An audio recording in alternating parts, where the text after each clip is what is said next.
Welcome back to another vlog. This is a tank that I have not shown very much on the channel. This is our girl Ophelia's tank. She is our albino Darwin carpet python. I thought I'd talk about a few differences between this setup and my others. This is a converted cabinet that I drilled ventilation into the top there. This here is how I've decided to cover up the thermostat probe. Mounted the heat on an angle there which shines down onto these rocks which soak up the heat. Now, being an albino, I decided to just go with a deep heat projector in this one, and that is because she is so light sensitive that she will not bask under an incandescent globe, which is unfortunate, but we want her to get as much heat as possible to keep her healthy, so this was my solution. Now here's something that not a lot of people talk about with ceramic heat emitters, and you see them recommended all the time. When you put a ceramic heat emitter in a ceramic socket, that transfers heat, kind of like a hot plate on your stove, from the light into the socket and then into your wiring, which is generally trapped between the socket and the top of your enclosure, or in this case, into this back piece of the light fitting. Now what that's going to do is transfer all that heat into the wires and potentially overheat the wires. Not many people realize this, but wiring has a heat rating, and once you exceed that heat rating, it starts to deteriorate. And once that wire is deteriorated, it causes an electrical hotspot in the wires, causing a fire hazard. It's for these reasons, and the fact that they only emit infrared C, that I avoid them and prefer the deep heat projectors. Now, I know that there's a lot of controversy over these, but considering this is my only enclosure that doesn't have a misting system on it, I've never had a bad shed out of our girl Ophelia. So let's go over a few of the other features. So we've got our basking ledge up here with stone slabs. They absorb the heat from this really, really well. And stepping back, we've got a nice cave that she can sit at a still quite warm area of the enclosure. This down here is a ledge that I added in after the fact and put this big fern here, and that's actually one of her favorite spots to cryptic bask and hide with some visual cover. Coming down, we've got another branch that cuts across. Ledge down here for the water bowl. Nice thick layer of leaf litter, and you can just see her down here in her other favorite spot under this beautiful big tree trunk, which I propped up nice and sturdy with some rocks. Another unique feature for this enclosure compared to my others is the fact that there's no live plants. This is mostly because of the fact that it's a converted cabinet and I didn't want to risk too much water. Also because of the lighting, being albino and being light sensitive, I was pretty hesitant to put big powerful lights in for the plants, so I went with all artificial plants for this setup. This is probably something that I'm going to change in the future and just include more features that allow her the ability to get out of the bright light, hide from it, as well as giving different types of plants a go that require less light. So that's our girl Ophelia there. Now let's go have a look at another enclosure. We are back at Odin's little slice of jungle here, still filling in nicely. All these plants are growing absolutely fantastic. More and more shoots keep popping up from that mystery weed, and they keep on growing taller and taller and taller, which is really, really cool. Another change in here was the heat globe. I had the globe blow, not a big issue, we'll just change that out, except when I screwed it out, it didn't all come out. The metal screw piece that goes on the top there stayed in the socket. Now this is actually the second time this has happened, and these are the cheap incandescents from Bunnings, and yeah, needless to say I won't be using these again. I don't know if it was a heat issue making the metal expand too much or what was going on, but we've switched back to our trusty Arcadia halogen, and I've been able to go on much lower wattage just due to the fact that these are way more effective. I switched from 100 watt to a 75 watt, and honestly I could probably go lower again. Up the top here, we've covered that pipe at the back with a whole bunch of artificial ferns. I added this big fern here. This is a new one that we just got into stock, and the first time I'm trying it out in an enclosure, and I think it adds a really cool foreground look. And I added these and a few other small ones due to the fact that when I was working on this enclosure, I switched Odin into the little Exoterra, which has way less cover, but different types of cover. And he just seemed a lot more confident. Now that could be a space thing because this is much bigger, but he was sitting out in the open and I was like, okay, he's hiding 99% of the time in this enclosure. What do we need to change to make him feel more comfortable? So to encourage him to come out, there's a ledge here which has now got a lot of cover, so I'm hoping that he'll start utilizing that a bit more. But he's also spending a lot more time up in this top corner. You can just see him back there, which is acting like a hide for him. Nice and high, getting plenty of heat, and feeling nice and secure. As I said, all the plants are doing fantastic. Seen a couple of dropped leaves here and there, but nothing too bad. And the ground cover is just taken off. You can see a little mini water bowl there that water drips into, creating a little puddle. So all in all, very happy with how this is coming along, especially now that we've got that globe changed over.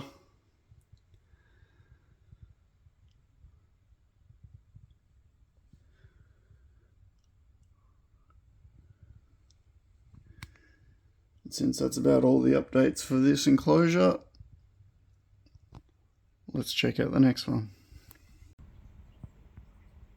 We're at another enclosure that I haven't shown very much on the channel.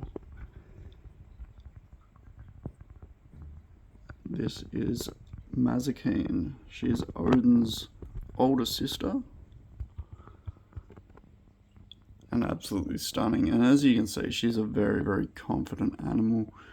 Spends all of her time sitting out, which is really cool to see. Not many live plants in this one.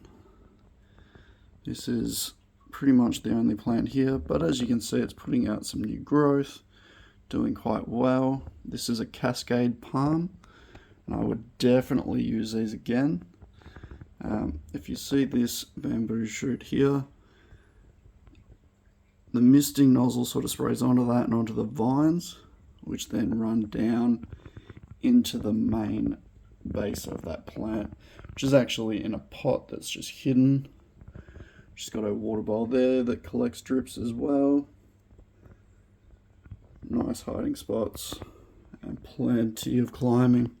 Her other favourite spot is up on top of the arch. Nice and high, very typical.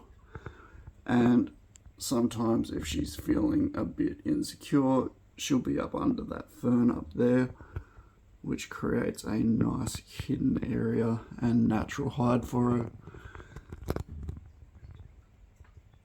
As you can see, double sockets. Need to do a bit of cable management. She's managed to pull that one down. And we've got a shade dweller up there for UV. All in all, I'm really happy with this enclosure. Yeah, the only thing that I would want to change is getting a bit more live plants in here. Thinking some creeping fig would be a good place to start. And have it start creeping up these walls. I think that'd look really, really cool. A lot of people seem to not like creeping fig because they say it takes over, but if you think about how dense a jungle is and how big these enclosures are, I think that's kind of the effect that I'd like to go for anyway, is a very overgrown little slice of jungle. Probably update the moss up here. It's looking a bit worn out. But that right there is Mazakine's little slice of temple jungle.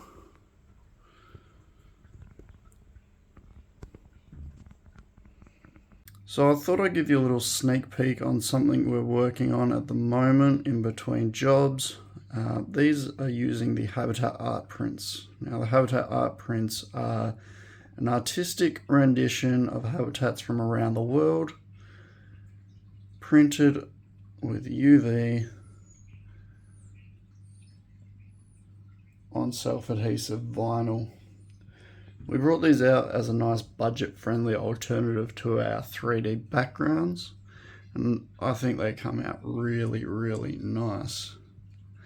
Now these two are installed in a couple of display cabinets that I'm planning on converting into some greenhouse cabinets.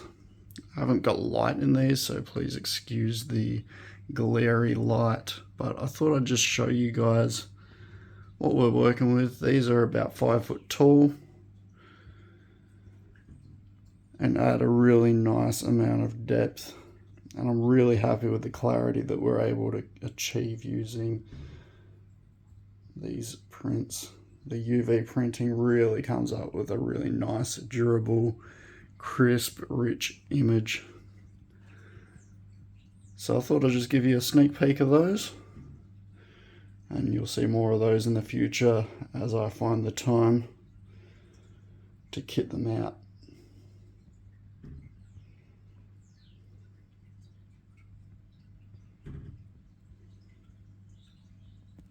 I thought I'd take this opportunity to talk about a few things that have been going on in my personal life lately, and be a bit vulnerable with you guys. Addiction is something that runs in my family quite prevalently. It's touched me in a lot of ways, not just with family, but with friends as well. I've lost friends to addiction, both through deaths and through needing to remove them from my life. And those were really difficult decisions to make and difficult things to deal with. But recently I decided that I'm going to stop drinking alcohol, and not because I'm addicted, and I've gone through this several times in my life where I've stopped drinking for a year, 2 years, but I decided that drinking is holding me back in the sense that when I drink, I don't sleep that well. I wake up feeling fatigued. I wake up throughout the night. My body temperature's all over the place. And considering addiction runs in my family, and considering I walk a very fine line of balancing everything that I'm dealing with. So I work full time, run my business, and do every aspect of my business myself, from bookkeeping, marketing, building the enclosures, caring for the animals, building the backgrounds, coming up with ways to increase cash flow within the business. I'm averaging 60 to 65 hours a week between just work, like just the business and my day job. So I had a family get together for my dad's birthday. I knew everyone would be drinking, and I'd already decided at this point that I wanted to stop. So, and I never thought that, I never really got 0% beers and other alcoholic beverages, but I knew I didn't want to sit there and drink water all night, and I knew that I didn't want to sit there and drink Coke all night and put my sugar levels through the roof. So I got myself some Asahi 0%ers, and the bottles actually look exactly like a normal beer. So tried them out, tastes good, tastes like normal beer, and I decided, yep, that's the way that I'm going to go. Now it worked really good. Sat there, my sister-in-law noticed, and when I explained why, she was like, oh yeah, makes sense. And then my brother went to get me a beer, and it wasn't one of mine. I was like, no, I'm not drinking. He sort of looked at me, he's like, well, what's that? I was like, well, they're 0%ers. Both him and my dad sort of looked at me like, why are you drinking that? And I was like, well, I don't want to drink. I've got work tomorrow. I've got a lot on my plate. I need a good night's sleep tonight, and I'm not willing to sacrifice my efficiency in getting to my goals through one night of drinking, or drinking every now and then. Like, if it's going to hold me back, I can do without it. And yeah, they sort of both just looked at me like, why? So that honestly kind of put a fire under my ass even more to stick to this. In the past, the reasons that I've stopped drinking were because I realised I was drinking for the wrong problems, whether it be dealing with anxiety, drinking because I was going out partying all the time, whatever it was. Like, just decided either I was drinking too often, didn't like who I was when I was drinking or drunk. So yeah, I thought I'd share that with you guys because maybe it would help someone else. Yeah, I think at least for now, like, I'm not worried about being an addict or anything like that. I feel like I've got a pretty good handle on it. I can recognize when things are getting out of hand, but I feel like for now, not drinking is the best option for me in order for me to reach the goals that I want to reach. I feel like that's the sacrifice that is right for me at this moment.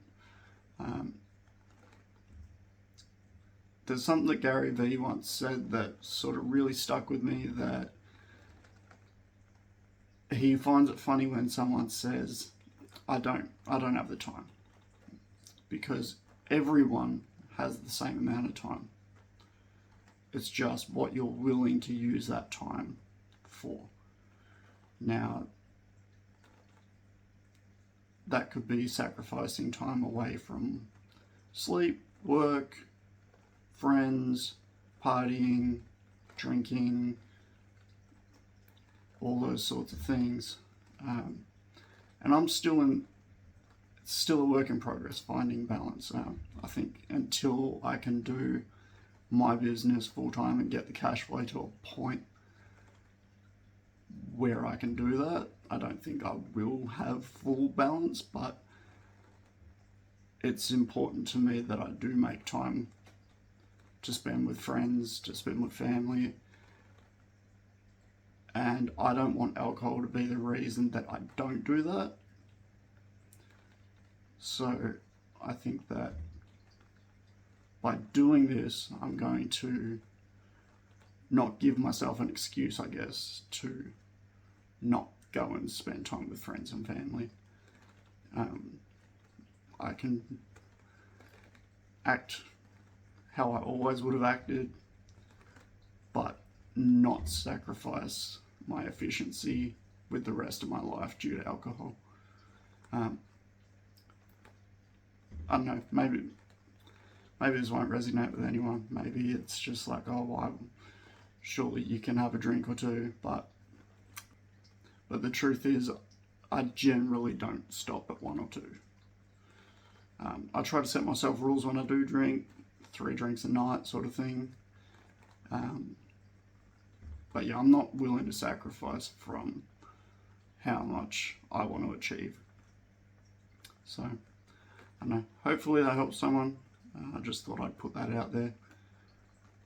Whether you're dealing with addiction or mental health or anything like that, and I know it's not always easy to ask for help because you feel like you're showing weakness, but there's nothing wrong with weakness. There's nothing wrong with showing weakness, and there's nothing wrong with accepting help. If you don't feel that you have the discipline to get through it on your own, let someone help you. Even if it's a distraction, keeping your mind busy, keeping your hands busy can buy you that time that you need to get past the urge to do something that can get you out of a dark headspace. Like, staying busy, even when you're not motivated, you need the discipline to stay busy enough to not fall victim to those moments of weakness. So, look, hopefully it doesn't help someone. And yeah, I'll see you on the next one.